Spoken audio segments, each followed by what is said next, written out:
Hola, bienvenidos a un nuevo diálogo Parques Nacionales ¿Cómo vamos? Hoy nos acompaña Hernando García, director general del Instituto von Humboldt. Vamos a dialogar sobre la COP16. ¿Qué pasó? ¿Cuáles fueron sus apuestas? Y de qué manera podemos nosotros comprometernos en metas y proyectos a futuro entre todos los colombianos. Yo quiero aprovechar simplemente unos minutos para agradecerle a Hernando en nombre de muchos actores. Yo creo que todos los colombianos y los que tuvimos oportunidad de estar en la COP, sí tenemos que agradecerle enormemente porque esa idea de la Casa Humboldt resultó ser un éxito total y absoluto. Te echaste un peso enorme, pero creo que lograste salir adelante con esa apuesta tan importante de abrirle el conocimiento y la biodiversidad al país. Empresarios, estudiantes, ONGs, todos tuvimos la oportunidad de ir allá. ¿Cómo fue este proceso, Hernando? Bienvenido.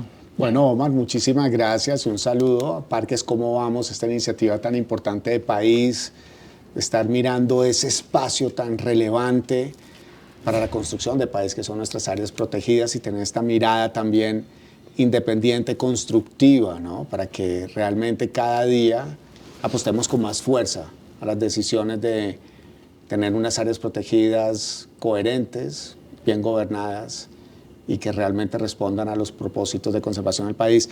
Pues Omar, mira, lo de la Casa Humboldt realmente es un tema estructural en el instituto. El Humboldt es una organización que desde sus inicios, desde el primer día, es algo que está en su ADN, es una organización que le da propósito al conocimiento de base científica, propósito de país. Y creo que es algo que ha tenido el instituto a lo largo de toda su historia, con todos sus directores. Es algo que nace en el espíritu mismo de la Ley 99, de este sistema nacional ambiental, de este tipo de esta apuesta a país de tener unas organizaciones de interfaz que conecten realmente el conocimiento que se mueve a través del país desde muchas organizaciones, la academia, otros institutos, las ONGs, pero que ese conocimiento vaya directo a muchos espacios. Y desde el Humboldt hemos trabajado en la construcción de narrativas, cómo ese conocimiento se mueve para informar decisiones duras, para informar discusiones sociales profundas, páramos, hipopótamos, especies invasoras, pero cada vez más cómo nos movemos para construir también narrativas que toquen valores, transformación de país. Y la Casa Humboldt fue una apuesta, la COP16 es un momento, es un hito para Colombia, es el espacio. Sí, eso realmente fue espectacular. Había que moverse en la COP16. Sí. La COP16 iba a ser un espacio de conversación país. Por eso el Humboldt, de alguna manera, esta alianza con Confandi, que es otra organización de propósito. Una alianza con una caja de compensación, que en las cajas de compensación es también un experimento, como los institutos de investigación somos una innovación en su momento, sí, en la institucionalidad ambiental de reconocimiento a nivel planetario. Las cajas de compensación es un tema de innovación en Colombia. Vos no ves cajas de compensación en otros países, de construcción de tejido y de diálogo con el empresariado. Entonces, por eso nos asociamos con Confandi en esta lógica de tener un espacio, más en un espacio físico que es un centro cultural, para crear conversaciones con todos los actores que hoy estamos comprometidos para sumar en la conservación de la biodiversidad, empresas, grupos sociales. Vos podías estar un día escuchando a las empresas que están liderando la transición energética en Colombia y en el salón de al lado estaban hablando líderes sociales de grupos que ejercen una gobernanza territorial en ecosistemas compartidos entre Ecuador y Colombia. No, mira, es que hay un tema, por ejemplo, que me llamó muchísimo la atención, y esto para todos, decirles que en principio las discusiones que inicialmente se dieron durante la Ley 99, el 93 y todo su proceso evolutivo en términos de los institutos, una de las grandes críticas que se nos hacía a los institutos era no poder transmitir. Sí. Y las dificultades de comunicación, las dificultades de poder llevar ese conocimiento a la toma de la decisión o al ciudadano de a pie. Ese centro cultural, esa idea de la Casa Humboldt creo que rompió ese concepto de forma estructural. Creo yo que ahora hay ciencia, hay actores interviniendo, hay gente conociendo, pero tomando decisiones en su vida normal con fundamento en nuestros datos. Y eso, por ejemplo, nos está inspirando hoy, hablando de tu tierra, por ejemplo, Boyacá. Qué bueno. En Villa de Leyva, queremos darle una vocación de Casa Humboldt, por ejemplo, al claustro de San Agustín. Muy buena idea, además. Que es un sitio emblemático, es un sitio de identidad de la institución en toda su historia. Nace en Villa de Leyva, hoy tenemos nuestras colecciones biológicas en Villa de Leyva, un grupo de investigadores que inspiran desde Villa de Leyva, pero sí nos estamos imaginando abrir un espacio de diálogo cultural que sea la Casa Humboldt y que esté en Villa de Leyva también, porque sí creo que hay que abrir las puertas de la discusión y donde todos caben. Todos caben. Hay que hablar con todos los que quieren tener una conversación genuina. O sea, no, obviamente, quien quiere una conversación solamente titular, no. No, una conversación genuina. Conversación. Y sí estamos comenzando a trabajar ya en una idea, y aquí te cuento, y es que en el 2025, en Villa de Leyva, el Instituto Humboldt abra una Casa Humboldt. Un espacio de conversaciones, un espacio donde la ciencia, donde la gente se conecta con la ciencia, donde la gente dialoga, donde la gente trae otros sistemas de conocimiento en este diálogo y construye desde ese diálogo. Muy parecido al concepto del Festival de las Ideas, que se hace por allí también en Villalba, pero en este caso asociado a la biodiversidad, asociado a nuestra riqueza natural. Me parece muy buena idea y saludamos esa decisión. Imagínate, Boyacá va a ser un espacio que conste que sale una buena chiva de este programa aquí en este escenario para todos los boyacenses. Pero bueno, pasemos un poquito a lo que vinimos. Tus principales conclusiones de la COP16, ya en un escenario post-COP, ¿qué nos deja la COP a los colombianos en estos titulares que tú nos puedas dar como tu resultado, como lo que realmente nos muestra el país? El Ministerio de Ambiente con un excepcional protagonismo, nos mostró unos resultados absolutamente importantes. Pero ahora, ¿cómo vamos a traducir todo esto para que la gente lo conozca, lo sepa, lo maneje y que a partir de ese momento haya ese control de esa doble vía de la sociedad civil exigiendo resultados? ¿Cómo ves tú esto? Pero yo creo que la COP, en términos generales, ha sido el proceso, y lo dijo Manuel Rodríguez Becerra, de hecho, en una columna, ha sido el proceso más importante en la historia de Colombia, o la historia reciente de educación ambiental. Hay un resultado de impacto profundo en conectar al país desde sus líderes de opinión, desde sus grupos sociales, en conversar sobre biodiversidad y sobre todo avanzar en el entendimiento de por qué Colombia es el país de la biodiversidad y qué implica eso. Yo estoy seguro que si pudiéramos medir, después de la COP, Colombia avanzó unos pasos necesarios y contundentes en crear realmente una identidad del país de la biodiversidad, no solamente un eslogan, sino un proceso de identidad. Todo apropiado por la comunidad, por la gente de diferentes condiciones, indígenas, negros, campesinos. Mucha gente logró apropiar esto. La gente hoy dice, sí, somos el país de la biodiversidad, somos el país de las aves. La conoció. Somos el país de las orquídeas, somos el país de las mariposas y tenemos una corresponsabilidad con esto. Yo creo que ese es como, mira que ni siquiera te hablo de lo político, ni te hablo todavía de lo internacional, de la discusión dura de Zona Azul, de grandes acuerdos, que ahí también pues hay avances, hay temas que quedan por delante, pero sí quería partir con una valoración muy profunda de lo que significa en términos de construcción de país. Y la COP tuvo un impacto positivo en la construcción de país. Y para quienes, ¿cuánto llevamos? Nosotros más de 20, 25 años trabajando desde una agenda ambiental, trabajando porque Colombia realmente se sienta el país de la biodiversidad. Este ha sido nuestro principal vehículo. No hemos tenido otro igual. Y hay que, obviamente, empezar a trabajar sobre esto. Ahora bien, la COP, además, pues el nivel de participación, más de cerca, vi los datos, 1 millón de personas pasaron por la zona verde. Así es. La zona verde fue un espacio, o sea, la Casa Humboldt, te cuento, pasaron 30.000 personas, pero a través de un proceso muy profundo de diálogo, o sea, donde hay una capacidad de movilizar contenidos que impactan.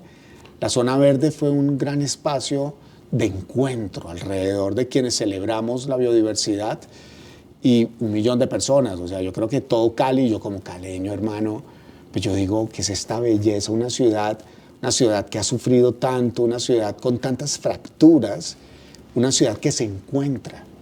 No, había que ver el reflejo en la sonrisa de la gente, ¿no? Sí. La amabilidad, cómo lo recibieron a uno en todas partes, en todos los lugares, prácticamente le dan la bienvenida saludándolo a uno con una sonrisa. Es Yo pensé en increíble esa eso. Cali de los años 70, esa Cali que perdimos con tantos problemas que ha tenido alrededor de la cultura, el narcotráfico, la violencia, una Cali que la gente reconocía en Colombia, la Cali de la amabilidad, de la bienvenida, que se nos fue perdiendo.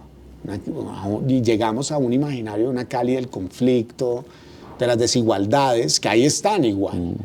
Pero hubo una excusa para conectar a la sociedad. Pero me gustó mucho también el liderazgo de la gente de Cali, del alcalde, de la gobernadora y de como todos los líderes que estaban ahí, del empresariado vallecaucano. No, y de todo el país, vallecaucano, porque sí. realmente la presencia del empresariado fue total, rotunda, y creo que el acompañamiento en términos expresos de las decisiones del empresariado colombiano de apostarle a la diversidad, creo que es algo que nosotros no podemos dejar pasar por alto, porque igual estaban muy comprometidos con este proceso. Los de grupos hecho, sociales de Cali. había mucha gente interviniendo en paneles, foros, todo. No, y Cali, por ejemplo, yo te cuento, antes de la COP, nosotros nos estuvimos moviendo mucho hacia Cali también, porque te cuento un punto importante para el Humboldt. La COP 16 era la excusa para llegar y permanecer en Cali. Nosotros queremos arrancar un proceso realmente como lo hemos hecho en área metropolitana del Valle de Aburrá, como estamos comenzando en Yopal, en Bucaramanga, en Barranquilla, en Sabana de Bogotá. Queríamos comenzar un proceso de movilización del conocimiento y capacidades Humboldt en la construcción, en la transformación de una visión de ciudad. Todo el tema de biodiversidades. Y Cali es un propósito estratégico definido previo a la COP. La Casa Humboldt y toda la estrategia nuestra era una forma de llegar y permanecer. Y realmente yo siento que hoy Cali es una ciudad donde, bueno, nosotros estuvimos haciendo un trabajo previo con colectivos ambientales, por ejemplo, que hay muchos colectivos ambientales en Cali. Nos reunimos una vez previo a la COP con la ministra en Univalle y creo que había más de 70 grupos ambientales de base social del Valle del Cauca en esa reunión. Pero fíjate que eso da como resultado que inclusive en el marco de la COP para todos nuestros acompañantes el día de hoy, las personas que nos siguen en nuestras redes, importante es que el Humboldt fue definido como un centro, un asistente técnico, un orientador Sí. a nivel de 10 países, casi 10, 12 países de aquí para abajo, de Sudamérica en su gran mayoría. Eso es uno de los resultados más importantes también del Humboldt, volverlo ese Centro asesor, regional. centro regional de biodiversidad. Eso me parece que es un resultado para ustedes importante y para el país, un orgullo tener un instituto como el Humboldt representando los intereses, por supuesto, nacionales, pero asesorando en términos de biodiversidad a todos estos países en Latinoamérica. Me parece que es relevante. Sí, además es una historia muy interesante, Omar, porque cuando Naciones Unidas y el Convenio de Diversidad Biológica hacen una evaluación de qué pasó con las metas Aichi, pues vos sabes que las metas Aichi fueron, pues hay una sensación colectiva de Buenos fracaso. enunciados. Buenos enunciados y realmente la construcción del nuevo marco de biodiversidad 2030 con una visión 2050 que es CUMI-Montreal, pues el Convenio de Diversidad Biológica dijo hay que construir el marco de forma distinta y por eso este marco es muy sectorial, o sea, vos cuando mirás el nuevo marco de biodiversidad no es las tareas del sector ambiente para el planeta, No es la las responsabilidad tareas de la todos. sociedad, Claro, como sociedad para el planeta. Claro, claro. Pero estaban buscando mecanismos que ayudaran realmente a impulsar la implementación de estos compromisos. Y eso implica la construcción de un marco de evaluación y monitoreo muy robusto, donde nosotros como instituto incluso hemos coliderado la discusión mundial también, con una investigadora nuestra que se llama María Cecilia Londoño, que ha estado en esas discusiones, pero identifican como un mecanismo basados en otras convenciones, unos centros regionales, unas organizaciones, unas entidades ya existentes que puedan liderar procesos de conexión de la base de conocimiento necesaria que se construye desde diferentes sistemas de conocimiento hacia los movilizadores de política pública que deben liderar realmente la implementación de las metas del marco global. Y esto se configura en unos centros regionales. Son 18 centros a nivel mundial, distribuidos por todo el planeta. Europa tiene varios centros por su propia división geográfica, geopolítica. En el continente americano se definieron 3 centros. El centro de Sudamérica, un centro para las islas del Caribe, donde entran además países culturalmente mucho más afines como Surinam o Guyanas a esta filiación geopolítica, y Centroamérica. México decide vincularse, y Cuba al sur. No sé por qué, eso es un dato curioso. Y el Instituto Humboldt es seleccionado como esta institución para América del Sur. Entonces nosotros vamos a alojar unas responsabilidades que tiene el Convenio de Diversidad Biológica para facilitar esa interacción entre los sistemas de conocimiento y las organizaciones que lo mueven en los países, y la movilización de políticas públicas y sectoriales que muevan el cumplimiento de las metas. Una pregunta allí, ¿se puede pensar que esta decisión, esta designación puede contribuir a que los demás países que no lograron llegar con su plan de acción de cumplimiento, como lo que era la meta de Cali, que no llegaron sino tal vez 45, 46 países con su cumplimiento, el instituto puede orientar a estos países a que cumplan esa meta que prometieron? Pues afortunadamente Colombia es uno de los países que llegó con su plan de acción. Además, un plan de acción que es reconocido como un plan de acción con una mayor ambición que la ambición global. Con la experiencia de Colombia, como el Humboldt, de alguna manera, pues con muchas otras organizaciones, antes con el liderazgo del Ministerio del Medio Ambiente, ayudó a movilizar lo que fue la construcción del plan de acción en biodiversidad. Esa ruta metodológica nosotros la podemos movilizar a los países que hoy se están preguntando cómo llego yo a la construcción.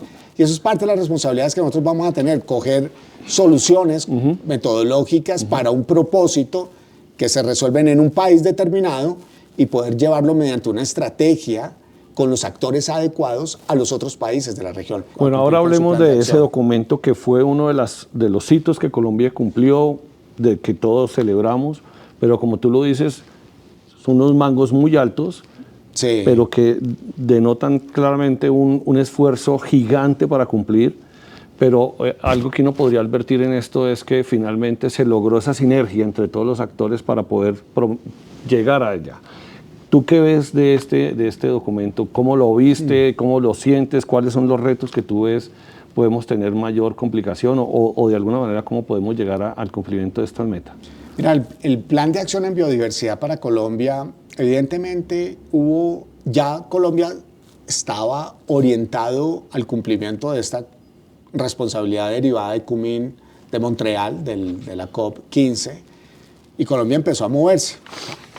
Pero claro, cuando Colombia en diciembre asume la presidencia y alojar la COP16, algo que teníamos previsto terminar trabajar muy lentamente, pero muy de fondo, durante este año, 2024, nos tocó acelerarlo, porque teníamos que dar ejemplo y llegar a la COP nuestra con la tarea hecha. Entonces esto fue tan acelerar, pero sin perder ese carácter de un documento construido con una amplia participación. La ventaja es que Colombia tiene su política, ya tenía un plan de acción que había estado basado. Política, diversidad, ya la teníamos, el plan de acción y ahora el documento. Y habíamos hecho la evaluación nacional IDBES, que la habíamos liderado desde el Humboldt, que es una evaluación de cómo estamos. Mejor dicho, tenía una cantidad de elementos. Colombia había avanzado significativamente. Y todo eso se aprovechó, ¿no? Todo eso el equipo que estuvo al frente del plan de acción dijo, bueno, vamos a construir sobre lo construido, no nos vamos a inventar la rueda. Y se hizo un trabajo muy importante, Omar, de regionalización de la ambición que queríamos en las metas, de recoger las voces, distintos tipos de voces con carácter regional, donde en cada región tenías participación de la academia, de los grupos sociales, de las empresas, de otras carteras, que yo creo que aquí es importante. Nosotros que hemos vivido, pues aquí participaron industria y comercio, Hacienda. Uno siempre No, quiere que Hacienda esté... un liderazgo impresionante. Sí, La una verdad, ese voz- documento yo creo que por primera vez en muchos años tiene esa visión intersectorial, interinstitucional, de la comunidad, campesinos, muy bien construido. Yo creo que termina siendo un buen hito y una gran apuesta. ¿Y de aquí sabes en qué se adelante. reconoce como cuando se presenta en la COP16 y se empieza a surgir la discusión, reconocen en el plan de acción de Colombia algo que es una ambición en el global, pero no se desarrolló mucho en los otros 45 casos de plan de acción? Y es que desarrollamos un sistema de indicadores, evaluación, monitoreo y reporte muy preciso para cada una de las metas que está en nuestro propio plan de acción. Entonces, la ciudadanía incluso va a poder estar revisando si estamos avanzando o no de forma contundente. Sí, yo creo que esa es una gran apuesta y un gran hito, involucrar a la sociedad civil Sí. en el seguimiento de estas metas, porque a veces quedan los documentos desconectados, no quedan muy bien dibujados, pero la comunidad no tiene ni idea ni cómo acercarse, ni cómo agregar, ni cómo empoderarse de esa información. Y yo creo que este documento tiene que tener ya un reto por parte del sector, en este caso ambiente, de ponerlo a disposición de la gente en el cumplimiento de las metas. Ahora bien, si hay el documento quedó bien, se construyó bien, pero ahora hay un reto gigante en cómo avanzar en su implementación, donde la COP misma puede ayudarnos a mostrarnos que sí hay camino. Porque es que cumplir con el plan de acción en biodiversidad va a implicar grandes apuestas a nivel de país. No, hablamos de casi 77 billones de pesos. Sí. Si no estoy mal, es la cifra que se estima pueda Sí, llegar a necesitarse imagínate, para esos poder son cumplir.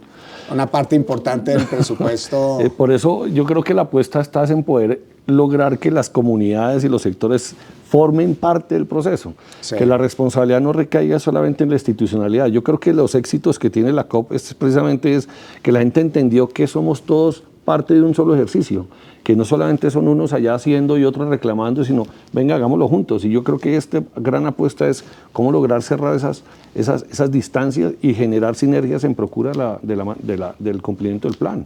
Sí, incluso, por ejemplo, hoy hay un espacio que hay que ocupar con propósito, con contenido, con ambición, y es, muchas empresas están preguntando, Denis, ¿cómo lo podemos hacer distinto? ¿Cómo nos movemos distinto? Y realmente, no quiero con eso no quiero decir que todas, pero realmente hay un sentimiento desde muchos sectores, pero rescato el de las empresas por el reto económico que hay detrás de la implementación del plan de acción. Sí, pueden ser aliados y deben ser aliados en un proceso. Donde están preguntando, bueno, ¿cómo hacemos? Hoy hay una discusión importante, por ejemplo, con la agroindustria. Vos sabes que nosotros hemos estado alimentando, no es que uno diga no a la agroindustria, pero tampoco todo vale por la generación de riqueza, digamos. Hoy hay discusiones importantes que tenemos que acercar con la agroindustria. ¿Dónde están los límites ecológicos, por ejemplo, para la agroindustria en la altillanura? Porque probablemente un sistema regulatorio actual frente a este sector no te alcanza a recoger el nivel de detalle en el que operan las transformaciones ecológicas de este sector en el territorio. Entonces yo creo que, pero hoy estoy seguro que el sector agropecuario se te puede sentar y decir, vengan, listo, ¿qué podemos hacer? ¿Cómo construimos juntos? Sí.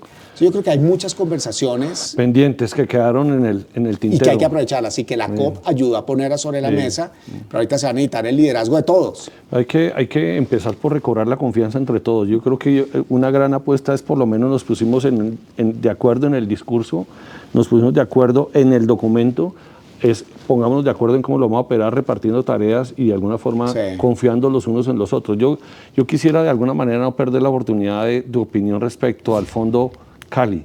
Este fondo que suscitó una discusión, que todavía queda como ahí en el tintero algunas consideraciones operativas que seguramente seguirán en la discusión, que es el fondo por medio del cual se habla del tema del manejo de los códigos genéticos y que ustedes juegan un papel importante allí. Cuéntanos un poco cómo ves tú esto. Esto es un tema fascinante que mira que hemos intentado hacer la pedagogía desde el Instituto Humboldt, como de llevarlo a una discusión pública también. Lo hemos hablado mucho con la ministra Susana también, porque es un tema muy lejano aparentemente de la sociedad, pero es un tema de mucha relevancia y están los países megadiversos. Los países megadiversos, pues, dato curioso, nada más los países megadiversos, 6 de los 10 países megadiversos están en el área geográfica que nosotros vamos a liderar como centro regional. Esos países... Todo el trópico. Sí, todo Sudamérica más México, vos ahí tenés 6 de los 10 países megadiversos. Ahí está, en esos países está el 60% de todas las formas de vida que se conocen en el planeta. En el planeta. En esa diversidad biológica ha estado la base de la información que luego han movilizado oportunidades de negocio a grandes industrias planetarias como la farmacéutica, la generación de medicamentos para solución de enfermedades, la nutracéutica, que es la generación de nuevos alimentos con mayor contenido nutricional y que resuelvan grandes problemas de desnutrición. Sí, de hambre. Sí. La cosmética, que es la solución de necesidades de mercado en el mercado de la belleza global, que son 3 grandes industrias planetarias. Y esas 3 grandes industrias han generado muchas soluciones de mercado a partir de información genética que están en las especies de estos países. Pero no había nada que entrara como a regular cómo estas industrias en su operación comercial devuelven recursos para que esos países puedan implementar acciones mucho más efectivas de conservación de esa megadiversidad. De lo que se beneficia. Y eso es el Fondo Cali. El Fondo Cali es un acuerdo voluntario, pero ahí empieza un trabajo de generar conciencia con estas grandes industrias. ¿No podría decir que ese es un buen hito cumplido?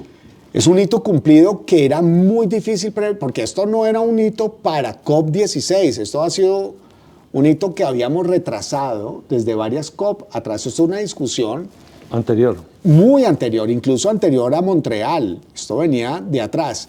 Esto al final termina convirtiéndose en un escenario en donde en los cambios en los modelos de consumo, la gente finalmente sepa qué producto está al final recabando o devolviendo a la biodiversidad a esos un porcentaje de esas condiciones. Ojalá llegáramos a hilar así de delgado para que el consumidor sepa que la empresa que está ofreciendo ese servicio o ese producto está siendo responsable en aportar un recurso, porque es que el fondo es voluntario y ahí hay una distancia enorme para poder realmente ahí hay que hacer un trabajo pedagógico para que a través de mercados se termine llevando la decisión del consumidor de que exija que ese fondo realmente tenga recursos, porque no veo otra alternativa, pero ya tenerlo de entrada es un hito muy parecido importante. Pero además te cuento que esto nos permitió abrir una discusión de país que habíamos intentado abrir y no habíamos podido, pero esta misma visibilidad política de este acuerdo nos permitió abrir una discusión. Y es que Colombia debe ser el primer país del sur global megadiverso que lidere una misión de bioprospección en Colombia. No hay mejor forma de ejercer la soberanía frente a una oportunidad en la bioeconomía global como es el uso de esta información genética para generar, digamos, unas nuevas industrias que instalar esa industria en tu propio país. Pero fíjate que esa es una decisión que me parece que para todos los que tenemos un poco este panorama, es una decisión del Estado en sí mismo definir esas agendas. Fíjate que la agenda del Ministerio de Ciencia y Tecnología debería procurar ese escenario en profundizar un poco en biotecnología, junto con el Instituto Sinchi, con el Instituto von Humboldt, con todos, pero acordar una agenda que nos convierta en potencia, en no esperar una regalía, sino en procurar ser nosotros los que terminemos expandiendo esos recursos y esos beneficios, porque creo que es la manera. En este momento, la ministra de Ambiente, la ministra Susana, entendió, digamos, y dijo esto tiene todo el sentido. Además, dentro de la misma política del Plan Nacional de Desarrollo de las nuevas industrias, cuando juntas nuevas industrias, país megadiverso y soberanía, pues la bioprospección emerge como una de las vías importantes de impulsar una nueva economía de país que impacta una de las metas del Plan de Acción en Biodiversidad en Colombia, que es pasar del 0.7% de impacto de la bioeconomía al 3%. Realmente esto toca meterle una visión industrial, pero necesitamos que se sume industria y comercio. Claro. Se tiene que sumar industria y comercio.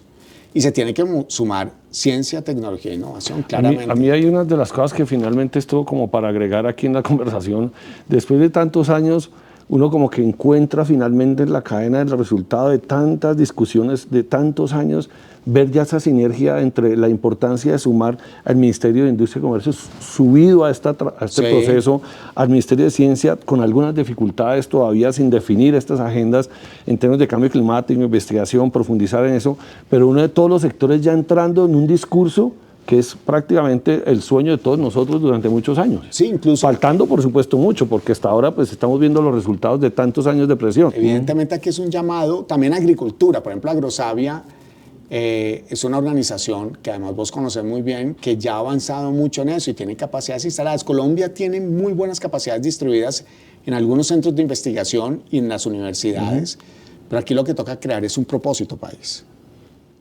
Por eso hablamos de una misión de bioprospección.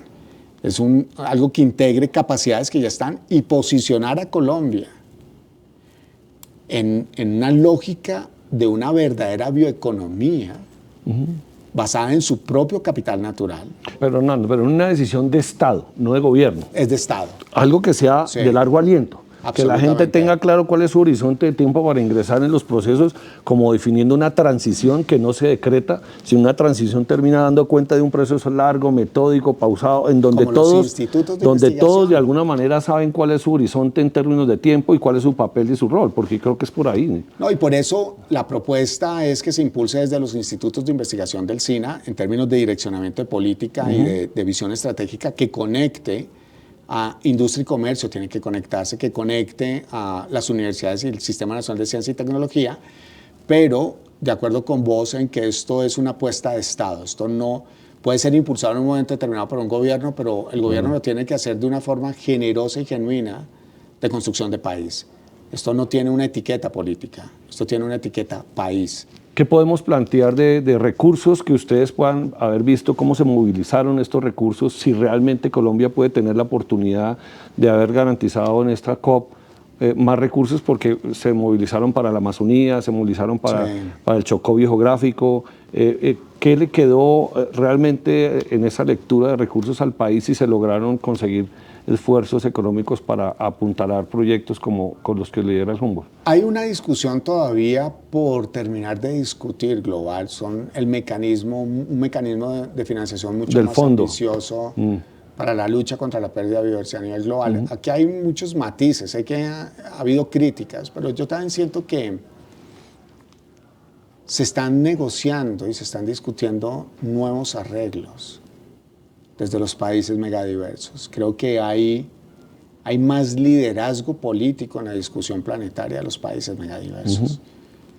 Y eso que aparentemente puede ser una derrota o un aspecto negativo de la negociación, probablemente estamos cocinando algo positivo que toma tiempo. Es que yo creo que al final son los mecanismos de implementación que son los que logran realmente demorar en el marco de un poco de procesos de calidad los recursos, ver la ejecución de los recursos, porque a veces el discurso llega tan lejos, pero las ejecuciones se demoran siglos, ¿no? Entonces, obviamente, en esto hay pérdida de confianza, hay pérdida de tiempo, y por eso yo creo que la discusión de un nuevo fondo puede enrarecer un poco el que ya está, y esa fue la resistencia que tuvo, ¿no? Hay una discusión ahí todavía, y hay pulsos que se están dando. Pero es una discusión y un pulso que se tiene que dar para configurar un nuevo balance planetario en la lucha contra la pérdida de biodiversidad. Pero yo sí creo que Colombia ha logrado mostrar que obviamente los recursos de cooperación y los recursos del multilateralismo son necesarios. Sí. Pero si tenemos una buena lógica de país, trabajando con la empresa privada, trabajando con fondos de otros sectores, conectando oportunidades, por ejemplo, como el impuesto del carbono con propósito en términos de restauración ecológica y lucha contra la deforestación, pues bienvenidos los recursos de cooperación y el multilateralismo, pero probablemente la tarea más importante que tenemos nosotros es organizarnos internamente y darle un propósito a unos recursos que ya están en el país y que debemos trabajar por movilizar en nuestros propósitos. Y algo que aprovecho que que fuiste viceministro de Agricultura y es... No se trataba de recordar eso. No, pero todavía debemos trabajar mucho más fuertemente en una visión de política ambiental discutida con el sector agropecuario en Colombia. Y vamos a tener impactos mucho más contundentes que la inversión de recursos en la transformación de este país. Eso es una apuesta, sin lugar a dudas, tal vez la más importante Sí. para parques nacionales, cómo vamos a asegurar una agenda común entre los dos sectores, Sí. tanto de ambiente como de agricultura. Es trascendental, es fundamental en la medida que hay actores productivos en áreas de parques nacionales naturales, en las zonas colindantes de parques nacionales naturales, y nuestra gran apuesta es generar una discusión que nos permita encontrar soluciones entre todos. Y básicamente eso nosotros lo estamos promoviendo y estamos tratando de generar esa sinergia, produciendo un documento como el que entregamos hace unos días en el informe de Parques Nacionales 2024, que los invitamos a todos a consultar, un artículo en donde hacemos o proponemos una salida de una agenda de cómo juntamos ambiente con agricultura para garantizar territorios mucho más sostenibles, claramente, en el territorio. Todo el respaldo en esa agenda, Parques Cómo Vamos, y creo que es por ahí, Omar, donde vamos a generar un impacto profundo en la política ambiental de este país. Bueno, muchas gracias, Hernando, por este rato. Un placer a todos también que nos hayan acompañado. Yo quiero simplemente agradecerle al Instituto Von Humboldt por habernos facilitado inclusive la información para generar el informe 2024 de Parques Nacionales Cómo Vamos. Le insistimos a todos consultar este informe, está recién publicado, está en nuestra página www.parquescomovamos, y allí pues invitarlos a consultar, a manejar la información del estado de nuestros parques. Aprovecho la oportunidad para cerrar este pequeño diálogo con Hernando, a invitarlos a todos a que nos suscribamos en una campaña que vamos a empezar a promover y que ya estamos todos trabajando, que es a que logremos Parques Nacionales Naturales de Colombia 2030, cero deforestación. Que todas las instituciones del país, que todos los sectores del país, que todas las instituciones públicas, privadas, colegios, universidades, todos entendamos que si no conservamos nuestros parques nacionales vamos a perder nuestro patrimonio más preciado.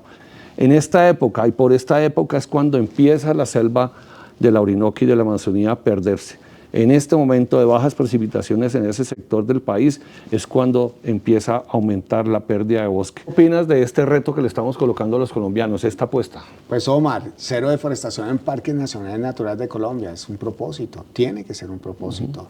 Y claramente todo el respaldo, debemos trabajar mucho, debemos trabajar de fondo para que eso sea una realidad. Pero Colombia no debe perder una hectárea más de bosques, es un pacto global, es un pacto de país.